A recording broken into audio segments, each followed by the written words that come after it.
കുടുംബബന്ധം ചേർക്കാൻ താല്പര്യമില്ലാത്ത ആളോട് എന്ത് നിലപാടാണ് എടുക്കേണ്ടതെന്നാണ് ചോദ്യം. അത് നമ്മൾ വളരെയധികം ശ്രദ്ധിച്ച് കൈകാര്യം ചെയ്യേണ്ടുന്ന ഒരു കാര്യമാണ്. കുടുംബബന്ധം ചേർക്കാൻ എന്തുകൊണ്ടാണ് അദ്ദേഹത്തിന് താല്പര്യമില്ലാത്തത് എന്നത് നമ്മൾ എന്തായാലും അന്വേഷിക്കേണ്ടതുണ്ട്. ഇയാളുമായുള്ള കുടുംബബന്ധം ചേർക്കുന്നതിലൂടെ അദ്ദേഹത്തിന് എന്തെങ്കിലും ദോഷങ്ങൾ അല്ലെങ്കിൽ പ്രയാസങ്ങൾ അദ്ദേഹം ഭയപ്പെട്ടതുകൊണ്ടായിരിക്കുമോ? എങ്കിൽ ആ കുടുംബബന്ധം ചേർക്കുക എന്നതിനേക്കാൾ ഗൗരവതരമായിട്ടുള്ളതാണ് അത്തരമൊരു ഹറാമിലേക്ക് അത് മൂലം എത്തുമോ ഇല്ലേ എന്നതൊക്കെ ഭയപ്പെടുന്നത്. അപ്പോ അടിസ്ഥാനപരമായി കുടുംബബന്ധം ചേർക്കുക എന്നത് ഇസ്ലാം ഏറ്റവും വലിയ പ്രാധാന്യത്തോടുകൂടി പറഞ്ഞ ഒരു കാര്യമാണ്. സിലത്തുർ റഹിം.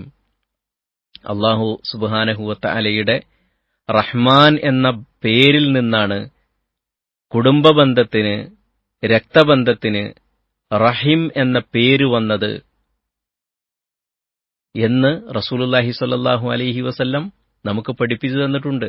ഗർഭപാത്രം, അതിന് റഹിം എന്നാണ് പറയുക. അതിലൂടെയാണല്ലോ ഈ കുടുംബബന്ധങ്ങൾ ഉണ്ടാകുന്നത്, രക്തബന്ധങ്ങൾ ഉണ്ടാകുന്നത്. അപ്പോൾ ആ ബന്ധത്തിന് അത്ര മഹത്വം ഇസ്ലാം കൽപ്പിച്ചിട്ടുണ്ട്. അതുകൊണ്ട് ഒരാൾ കുടുംബബന്ധം ചേർക്കാൻ താൽപര്യപ്പെടാത്തതിന്റെ കാരണം എന്ത് എന്നൊന്ന് അന്വേഷിക്കേണ്ടത് ബാധ്യതയാണ്. ആ കാരണം ഉണ്ടെങ്കിൽ, അത് ന്യായമാണെങ്കിൽ, അദ്ദേഹം ഭയപ്പെടുന്ന ആ കാര്യത്തിനാണ് ഏറ്റവും പ്രാധാന്യം നൽകേണ്ടത്. ഇതിലൂടെ ഒരു ഹറാമിലേക്ക് പോകുമോ? അപ്പോൾ കുടുംബബന്ധം ചേർത്തതിലൂടെ ഒരു ഹറാമിലേക്ക് പോകുമോ? സാധാരണ നിലയ്ക്കില്ല. പക്ഷെ ഈ വ്യക്തിയുമായി കുടുംബബന്ധം ചേർക്കുന്നതിലൂടെ ഒരു ഹറാമിലേക്ക് പോകാൻ സാധ്യതയുണ്ട് എങ്കിൽ എന്ത് ചെയ്യും? അപ്പോൾ അവനുമായുള്ള ഒരു ബന്ധം, ഒരകലം പാലിക്കുന്നത് തന്നെയായിരിക്കും നല്ലത് എന്നതാണ് അവിടെ മനസ്സിലാക്കേണ്ടുന്ന ഒന്ന്. എന്നാൽ സാധാരണ നിലക്ക് അല്ലെങ്കിൽ ഇസ്ലാമിന്റെ ഒരു മര്യാദ അനുസരിച്ച് ഒരാൾ കുടുംബബന്ധം ചേർക്കുന്നില്ല എങ്കിൽ നമ്മളോട് ഇങ്ങോട്ട് ബന്ധം മുറിക്കുന്നവനാണെങ്കിലും അവനോട് അങ്ങോട്ട് ബന്ധം ചേർക്കണമെന്നതാണ് ഇസ്ലാം പഠിപ്പിച്ചിട്ടുള്ളത്.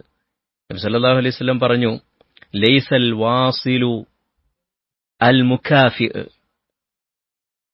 കുടുംബബന്ധം ചേർക്കുക എന്ന് പറയുന്നത് അത് ഇങ്ങോട്ട് ബന്ധം ചേർക്കുന്ന ആളുടെ ഇങ്ങോട്ട് സന്ദർശിക്കുന്നവനെ അങ്ങോട്ട് സന്ദർശിക്കുക, ഇങ്ങോട്ട് ബന്ധപ്പെടുന്നവനോട് അങ്ങോട്ടും ബന്ധം സ്ഥാപിക്കുക എന്നതല്ല.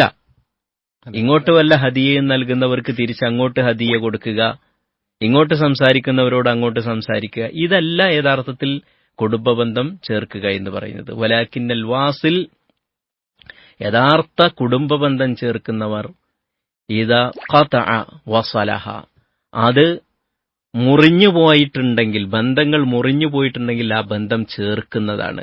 അപ്പോ അയാൾ നമ്മളിൽ നിന്ന് മുറിഞ്ഞു പോയിക്കൊണ്ടിരിക്കുകയാണെങ്കിൽ നമ്മൾ അവനേതായാലും മുറിക്കുകയല്ലേ, അങ്ങനെ മുറിഞ്ഞു പോയിക്കോട്ടെ എന്ന് തീരുമാനിക്കുകയല്ല വേണ്ടത്. മറിച്ച് അവനോട് അവൻ മുറിക്കാൻ ശ്രമിക്കുന്നതിനനുസരിച്ച് നമ്മൾ ബന്ധം ചേർക്കാനും അത് കൂട്ടാനും ശ്രമിക്കുകയാണ് വേണ്ടത് എന്നതാണ് മനസ്സിലാക്കേണ്ടത്. അപ്പൊ രണ്ട് തലത്തിലൂടെയും കാര്യങ്ങൾ നമ്മൾ മനസ്സിലാക്കേണ്ടതുണ്ട്.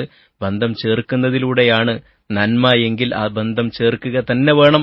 ബന്ധം ചേർക്കുന്നതിലൂടെ വല്ല ഹറാമുകളും ഭയപ്പെട്ടുകൊണ്ടാണ് എങ്കിൽ അത് നമ്മൾ പരിഗണിക്കേണ്ടുന്ന ഒരു കാര്യം കൂടിയാണ് എന്നത് വളരെ പ്രാധാന്യമുള്ള ഒന്നാണ്. വല്ലാഹു അലം.